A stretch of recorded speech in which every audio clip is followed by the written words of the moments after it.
तो दोस्तों स्वागत है आपका आपके अपने चैनल फ्लक्स पूल पर। दोस्तों यह रेलवे जनरल साइंस के प्रीवियस ईयर इम्पोर्टेंट क्वेश्चन की वीडियो सीरीज़ का पार्ट 3 है।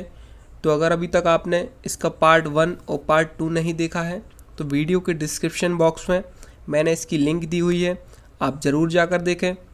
तो दोस्तों आज के इस वीडियो में हम भौतिक विज्ञान के एक बहुत ही महत्वपूर्ण टॉपिक मात्रक, मापन और मापक यंत्र की चर्चा करेंगे, जिसमें हम शुरुआत करेंगे मापन से। तो वीडियो में आगे बढ़ने से पहले अगर आप हमारे चैनल पर नए हैं तो चैनल को सब्सक्राइब करके बेल आइकन ज़रूर प्रेस कर दीजिएगा, ताकि हमारे आगे आने वाले सभी वीडियोस की अपडेट आपको मिलती रहे। तो चलिए दोस्तों देखते हैं आज का फर्स्ट क्वेश्चन। तो दोस्तों क्वेश्चन नंबर फर्स्ट है, एक एटमॉस्फेयर बराबर कितना होता है। ऑप्शन है ए 1.01 इंटू 10⁵ पास्कल, ऑप्शन बी है 10.1 इंटू 10⁵ पास्कल, ऑप्शन सी है 1.01 इंटू 10⁶ पास्कल और ऑप्शन नंबर डी है 10.1 इंटू 10⁶ पास्कल। तो दोस्तों इस क्वेश्चन का राइट आंसर हो जाएगा option number A 1.01 into 10⁵ pascal. अब दोस्तों एटमॉस्फेयर क्या है, तो यहाँ पर एटमॉस्फेयर से तात्पर्य वायुमंडलीय दाब है। तो दोस्तों पृथ्वी के वायुमंडल में किसी सतह पर हवा के भार द्वारा लगाया गया बल वायुमंडलीय दाब कहलाता है। अर्थात वायुमंडल की विभिन्न परतों को बनाने वाले परमाणु और अणु लगातार अलग अलग दिशाओं में घूमते रहते हैं। तो इतना छोटे आकार के होने के बावजूद भी जब वे किसी सतह से टकराते हैं तो वे उस सतह पर एक बल लगाते हैं, जिसे हम वायुमंडलीय दाब कहते हैं। अब दोस्तों वायुमंडलीय दाब जो है पृथ्वी की सतह से ऊपर की ओर जाने पर घटता है और ऊपर से पृथ्वी की सतह पर आने पर यह दाब बढ़ता है और दोस्तों समुद्र की सतह पर यह दाब अधिकतम होता है। अब दोस्तों इसे जानने के लिए मैं आपको इसे एक एग्जाम्पल से रिलेट करूंगा, ताकि आपको यह अच्छे से समझ में आ जाए। तो दोस्तों इसमें एक प्लास्टिक की बोतल को 14,000 फीट की ऊंचाई पर सील किया गया था, लेकिन जब इसे समुद्र की सतह की ओर लाया गया, अर्थात ऊपर से पृथ्वी की सतह पर लाया गया, तो वायुमंडलीय दबाव में वृद्धि के कारण यह बोतल जो है पूरी तरीके से पिचक गई। अर्थात आप समझ गए होंगे दोस्तों कि पृथ्वी की सतह पर आने पर जो वायुमंडलीय दाब है वो बढ़ता जाता है। अब दोस्तों साथ ही कुछ इंपॉर्टेंट पॉइंट है जिन्हें याद रख लीजिए। वायुमंडलीय दाब का मात्रक बार अथवा पास्कल होता है और दोस्तों इसका मापन जो है बैरोमीटर के द्वारा किया जाता है। और दोस्तों जब बैरोमीटर का पाठ्यांक अचानक से नीचे जाता है तो तूफान आने की संभावना होती है। जब इसका पाठ्यांक धीरे धीरे नीचे जाता है तो दोस्तों वर्षा होने की संभावना रहती है, और जब इसका पाठ्यांक धीरे धीरे ऊपर जाए तो मौसम साफ रहता है। तो दोस्तों एग्जाम की दृष्टि से ये पॉइंट बहुत इंपॉर्टेंट है, तो इसे भी आप याद रखिएगा। चलिए देखते हैं हमारा सेकंड क्वेश्चन।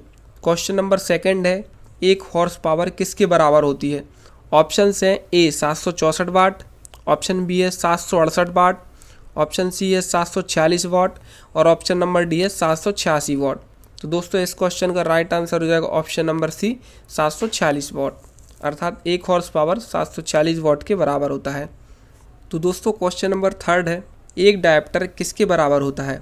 ऑप्शन है A 1 millimetre to the power -1, option B है 1 metre to the power -1, option C है 1 डेसीमीटर टू दी पावर -1 और ऑप्शन नंबर डी है 1 सेंटीमीटर टू दी पावर -1। तो दोस्तों इस क्वेश्चन का राइट आंसर हो जाएगा option number B 1 metre to the power -1। अब दोस्तों डायप्टर क्या है, तो डायप्टर जो है लेंस की क्षमता होती है। और दोस्तों अगर लेंस की क्षमता को आपको समझना हो तो मैं आपको बता देता हूं कि जब प्रकाश की किरणें किसी लेंस पर उसकी मुख्य अक्ष के समांतर होती हैं तो लेंस उन प्रकाश की किरणों को एक निश्चित बिंदु पर जाके मिला देता है, जिसे हम लेंस की क्षमता कहते हैं। अब दोस्तों उत्तल लेंस में क्या होता है कि यह प्रकाश की किरणों को अभिसारित करता है और अवतल लेंस में यह प्रकाश की किरणों को अपसारित करता है। अपसारित मतलब फैलाना दोस्तों, और अभिसारित मतलब मिलाना। तो दोस्तों लेंस की क्षमता का जो फॉर्मूला होता है वो होता है P = 1/f, जहाँ f जो है फोकस दूरी होती है लेंस की और इसे हम मीटर में लेते हैं। और दोस्तों एक डायप्टर का मान ज्ञात करने के लिए हमें 1 मीटर फोकस दूरी वाला लेंस लेना पड़ेगा। तो अगर हम लेंस की फोकस दूरी को f की जगह रख दें, अर्थात 1 मीटर को अगर हम यहाँ पे रखेंगे, तो जब यह 1 मीटर ऊपर जाएगा तो 1 × 1 = 1 हो जाएगा और मीटर जो है दोस्तों प्रति मीटर बन जाएगा। तो इस प्रकार एक dioptre = 1 metre to the power -1 होता है। और इस प्रकार से दोस्तों आप किसी भी लेंस की क्षमता ज्ञात कर सकते हैं। आई थिंक आपको अच्छे से समझ में आ गया होगा। तो चलिए दोस्तों, क्वेश्चन नंबर 4 है, 1 मीटर किसके बराबर होता है? ऑप्शन है ए 10⁻⁻6 माइक्रोन, बी 10⁻6 माइक्रोन, सी 10⁻³ माइक्रोन और ऑप्शन नंबर डी है 10⁻³ माइक्रोन। तो दोस्तों इस क्वेश्चन का राइट आंसर हो जाएगा ऑप्शन नंबर बी 10⁻6 माइक्रोन। अब दोस्तों इस क्वेश्चन का आप लोग आंसर सोच रहे होंगे कि इसका आंसर ऑप्शन नंबर ए होगा, तो दोस्तों ये नहीं है। आप में से मैक्सिमम बच्चे यही गलती करते हैं और क्वेश्चन को एग्जाम में गलत करके आ जाते हैं। आप लोग क्या करते हैं कि सिंपली 10 की घात की जो टेबल है उसे इस तरीके से याद कर लेते हैं कि डेसी का मान 10⁻⁻1 होता है, सेंटी का मान 10⁻³ होता है, मिली का मान 10⁻³ होता है, माइक्रो का मान 10⁻6 होता है। और जैसे ही आप लोग ऑप्शन में देखेंगे कि ये मान तो माइक्रोन में है, तो माइक्रोन का मान 10⁻6 होता है, तो यही आप लोग लगा के आ जाते हैं। अब दोस्तों इसे मैं आपको बहुत अच्छे से आज समझाऊंगा और आपको ये बहुत ध्यान से देखना है कि एक्चुअली में किस तरीके से मान निकाले जाते हैं। तो देखिए, आपको यहाँ पे पूछा है कि 1 मीटर में कितने माइक्रोन होते हैं। तो 10 की टेबल को आपको कुछ इस तरीके से याद रखना है कि 1 माइक्रोन में 10⁻6 नहीं बल्कि 10⁻6 मीटर होते हैं। तो अब यहाँ पे जैसे अगर हम लिखेंगे तो 1 micron is equal to 10⁻6 metre. अब हमें मान निकालना है 1 मीटर का, तो 10⁻6 को हम इसके नीचे भेज देंगे तो हो जाएगा 1/10⁻6 micron is equal to 1 metre. अब दोस्तों ये जो मान है ये 1 मीटर का है, तो 10⁻6 को हम अगर ऊपर भेजेंगे तो 10⁻6 माइक्रोन हो जाएगा और ये किसका मान है? 1 मीटर का। तो दोस्तों आप समझ गए होंगे कि किस तरीके से जो है मान निकाले जाते हैं। अब मान लीजिए आपसे पूछ लें कि 1 मीटर में कितने मिलीमीटर होते हैं, तो आपको सेम प्रोसेस अपनाना है कि 1 मिलीमीटर इज इक्वल टू होते हैं 10⁻³ मीटर। तो यहाँ से 10⁻³ को इसके नीचे लेके आएंगे तो 1/10⁻³ मिलीमीटर इज इक्वल टू हो जाएगा 1 मीटर। और जैसे ये 10⁻³ ऊपर जाएगा तो 10⁻³ millimetre is equal to 1 metre. तो ये जो मान है दोस्तों 1 मीटर का निकल आएगा। तो इसी तरीके से आप कोई भी क्वेश्चन दोस्तों सॉल्व कर सकते हैं। तो दोस्तों क्वेश्चन नंबर 5 है, प्रदीप्ति की माप निम्न में से किसका उपयोग करके की जाती है? अब दोस्तों प्रदीप्ति यानी प्रकाश का उत्सर्जन। तो दोस्तों ऑप्शंस हैं ए मिलीवोल्ट मीटर, बी स्ट्रोबोस्कोप, सी लक्स मीटर और ऑप्शन नंबर डी है पीएच मीटर। तो दोस्तों प्रदीप्ति यानी प्रकाश के उत्सर्जन की माप जो है लक्स मीटर से की जाती है। दोस्तों आपको बता दें लक्स जो है प्रदीप्ति का एसआई मात्रक भी है, तो इसे आप याद रखिएगा। क्वेश्चन नंबर 6 है, 1 kilowatt hour is equal to होता है। आपके ऑप्शन है A 3.6 into 10⁵ joule, B 3.6 into 10⁻⁻6 joule, C 3.6 into 10⁻6 joule और ऑप्शन नंबर डी है 3.6 इंटू 10⁻⁻5 जूल। तो दोस्तों इस क्वेश्चन का राइट आंसर हो जाएगा option number C 3.6 into 10⁻6 joule. तो दोस्तों एग्जाम में आप इसे किस तरीके से याद रखेंगे, तो आइए मैं आपको बता देता हूं। तो दोस्तों 1 किलोवाट आवर को हम कुछ इस तरीके से भी लिख सकते हैं कि 1 किलोवाट को अलग लिख दें और 1 आवर को अलग लिख दें। अब दोस्तों 1 किलोवाट जो होता है 1000 वाट के बराबर होता है और यहाँ पे आवर को हम मिनट में कन्वर्ट कर लेंगे तो ये 60 मिनट के इक्वल हो जाएगा। अब दोस्तों वॉट जो है शक्ति का मात्रक होता है, तो शक्ति के मात्रक को हम जूल प्रति सेकंड भी लिख सकते हैं, चूँकि शक्ति का फॉर्मूला होता है P is equal to W/T, यहाँ W कार्य और T समय होता है जिसका मात्रक जूल प्रति सेकंड होता है। और दोस्तों 60 मिनट को अगर हम सेकंड में कन्वर्ट करेंगे तो ये हो जाएगा 1 minute is equal to 60 second. अब दोस्तों सेकंड को अगर हम सेकंड से कैंसिल करेंगे तो ये हो जाएगा 1000 जूल इंटू 60 और 60 का मल्टीप्लाई होकर ये बन जाएगा 3600। अब दोस्तों 3600 का जब हम 1000 में मल्टीप्लाई करेंगे, अब दोस्तों इसे अगर हम 10 की घात के रूप में लिखें तो 36 को हम अलग कर देते हैं और 10 की घात जो है हम इस तरीके से लिख देंगे 10⁵ जूल। लेकिन दोस्तों अब हमारा आंसर जो है वो 3.6 के फॉर्म में है, तो 3.6 को हम किस तरीके से बनाएं, तो दोस्तों अगर हम इसमें 10 का मल्टीप्लाई कर दें और 10 से भाग दे दें तो ये 3.6 बन जाएगा। तो 10 से अगर हम इसको भाग देंगे तो ये बन जाएगा 3.6 और ये ऊपर वाला जो 10 है ये सेम टू सेम हम लिख देंगे और यहाँ हो जाएगा 10⁵ जूल। अब दोस्तों इस 10 का मल्टीप्लाई जब हम इसमें करेंगे तो ये हो जाएगा 10⁶ जूल। तो इस तरीके से आप दोस्तों इसे एग्जाम में याद रख सकते हैं। अब चलिए देखते हैं हमारा नेक्स्ट क्वेश्चन। क्वेश्चन नंबर 7 है, 1 किलोवाट इज इक्वल टू होता है। ऑप्शन हैं 1000 जूल प्रति सेकंड, 100 जूल प्रति सेकंड, 10 जूल प्रति सेकंड और ऑप्शन नंबर डी है 10,000 जूल प्रति सेकंड। तो आपका राइट आंसर हो जाएगा दोस्तों ऑप्शन नंबर ए 1000 जूल प्रति सेकंड। अब इसे आप किस तरीके से सॉल्व करेंगे? तो दोस्तों 1 किलोवाट इज इक्वल टू होता है 1000 वॉट, अभी लास्ट क्वेश्चन में आपको बताया था। अब दोस्तों वॉट जो है शक्ति का मात्रक होता है, तो इसे हम जूल प्रति सेकंड भी लिख सकते हैं। और दोस्तों जब ये सेकंड ऊपर जाएगा तो ये हो जाएगा 1000 जूल प्रति सेकंड। तो इस तरीके से आप दोस्तों इसे सॉल्व कर सकते हैं। चलिए देख लेते हैं नेक्स्ट क्वेश्चन। क्वेश्चन नंबर 8 है 1 किलोवाट इज इक्वल टू कितनी शक्ति के बराबर होता है? तो दोस्तों शक्ति का मात्रक जो होता है वॉट होता है, इसलिए ये सारे ऑप्शन वॉट में दिए हैं। तो दोस्तों इस क्वेश्चन का राइट आंसर हो जाएगा ऑप्शन नंबर डी 1000 वॉट। इसे मैं आपको लास्ट क्वेश्चन में बता भी चुका हूँ कि 1 kilowatt is equal to 1000 watt के बराबर होता है। चलिए देख लेते हैं हमारा नेक्स्ट क्वेश्चन। क्वेश्चन नंबर 9 है 5.5 kilowatt hour is equal to होता है। ऑप्शंस हैं A 14.4 into 10⁸ joule, option B है 14.4 इंटू 10⁵ जूल, ऑप्शन सी है 14.0 इंटू 10⁶ जूल और ऑप्शन नंबर डी है 19.8 इंटू 10⁶ जूल। तो दोस्तों इस क्वेश्चन का राइट आंसर हो जाएगा option number D 19.8 into 10⁶ joule. और दोस्तों इसे भी आप लास्ट क्वेश्चन की तरह सॉल्व कर सकते हैं। देखिए मैं आपको ये बता देता हूँ।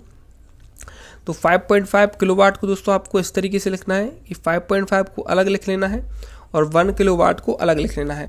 अब दोस्तों 1 किलोवाट आवर की जो वैल्यू है आपको बहुत अच्छे से पता है कि 3.6 इंटू 10⁶ जूल होती है, तो इसे आपको लिख देना है। और जब 5.5 और 3.6 को हम मल्टीप्लाई करेंगे तो ये हो जाएगा 19.8 इंटू 10⁶ जूल। तो एग्ज़ाम में आपको इसी तरीके से सॉल्व करना है। तो दोस्तों क्वेश्चन नंबर 10 है 5.6 kilowatt hour is equal to होता है। तो दोस्तों इस क्वेश्चन का राइट आंसर हो जाएगा option number A 20.16 into 10⁶ joule और इसे भी आप क्वेश्चन नंबर 9 की तरह सॉल्व कर सकते हैं। चलिए देख लेते हैं question number 11। 1 newton is equal to होता है। अब दोस्तों चूंकि न्यूटन जो है बल का मात्रक होता है, एसआई मात्रक होता है, तो जो बल का फॉर्मूला होता है दोस्तों वो होता है बल इज इक्वल टू द्रव्यमान इंटू त्वरण। और द्रव्यमान का मात्रक दोस्तों किलोग्राम होता है और त्वरण का मात्रक होता है मीटर प्रति सेकंड। तो इस तरीके से हम लिख लेंगे। और बल का ऐसा ही मात्रक होता है न्यूटन। अब दोस्तों हमें ज्ञात करना है 1 न्यूटन का मान, तो हम यहाँ पे दोनों साइड 1 का मल्टीप्लाई कर देंगे, यहाँ पर भी और यहाँ पर भी। तो ये जो नया मान बनेगा ये हो जाएगा 1 newton is equal to 1 kilogram multiply 1 metre प्रति सेकेंड स्क्वायर। तो इस तरीके से इसका आंसर हो जाएगा option number B 1 kilogram into 1 metre प्रति सेकेंड स्क्वायर। चलिए देख लेते हैं question number 12। 4.6 kilowatt hour is equal to होता है। तो दोस्तों इसे भी आप क्वेश्चन नंबर 9 की तरह सॉल्व कर सकते हैं और इस क्वेश्चन का राइट आंसर हो जाएगा दोस्तों option number B 16.56 into 10⁶ joule. चलिए देख लेते हैं क्वेश्चन नंबर 13। क्वेश्चन नंबर 13 है 1 न्यूटन इज इक्वल टू होता है। आपके ऑप्शन हैं ए 1 किलोग्राम मीटर प्रति सेकंड, 1 किलोग्राम मीटर प्रति second square, 1 kilogram metre second square और ऑप्शन नंबर डी है 1 किलोग्राम मीटर प्रति सेकंड। दोस्तों इस क्वेश्चन का राइट आंसर हो जाएगा option number B 1 kilogram metre प्रति सेकंड स्क्वायर। चलिए देख लेते हैं नेक्स्ट क्वेश्चन। क्वेश्चन नंबर 14 है 2 kilowatt hour is equal to होता है। तो इस क्वेश्चन का राइट आंसर हो जाएगा दोस्तों option number B 7.2 into 10⁶ joule. और इसे आप किस तरीके से निकालेंगे तो मैं आपको बता देता हूँ। दोस्तों 2 किलोवाट आवर को हम इस तरीके से लिख सकते हैं कि 2 को अलग लिख दें और मल्टीप्लाई में 1 किलोवाट आवर को अलग लिख दें। अब दोस्तों 1 किलोवाट आवर की वैल्यू आपको ऑलरेडी मैं बता चुका हूँ कि 3.6 इंटू 10⁶ जूल होती है, तो इसे हम लिख लेंगे। अब दोस्तों जब हम 3.6 को 2 के साथ मल्टीप्लाई करेंगे तो ये हो जाएगा 7.2 इंटू 10⁶ जूल। तो इस तरीके से आप एग्जाम में से याद रख सकते हैं दोस्तों। तो दोस्तों क्वेश्चन नंबर 15 है 4.2 kilowatt hour is equal to होता है। तो इस क्वेश्चन का राइट आंसर हो जाएगा दोस्तों option number B 15.12 into 10⁶ joule. चलिए देख लेते हैं हमारा नेक्स्ट क्वेश्चन। क्वेश्चन नंबर 16 है 1 नैनोमीटर इज इक्वल टू होता है। तो दोस्तों इस तरीके का क्वेश्चन मैं आपको क्वेश्चन नंबर 4 में ऑलरेडी करा चुका हूँ। तो दोस्तों इस क्वेश्चन में हमें ज़्यादा दिमाग लगाने की ज़रूरत नहीं है, सीधा सीधा मान होता है 1 nanometre is equal to 10⁻⁹ metre और 10⁻⁹ को हम नीचे लेके आएंगे तो ये बन जाएगा 1/10⁹ मीटर। अब इसे हमने इसलिए बनाया क्योंकि हमारे ऑप्शन भी इसी तरीके के हैं। तो दोस्तों इस क्वेश्चन का राइट आंसर हो जाएगा ऑप्शन नंबर डी 1/10⁹ मीटर। चलिए देख लेते हैं क्वेश्चन नंबर 17। क्वेश्चन नंबर 17 है 1 coulomb upon 1 second is equal to होता है। ऑप्शन है A 1 volt, B 1 ampere, C 1 ohm और ऑप्शन नंबर डी है 1 वॉट। तो इस क्वेश्चन का राइट आंसर हो जाएगा दोस्तों ऑप्शन नंबर बी 1 एम्पियर।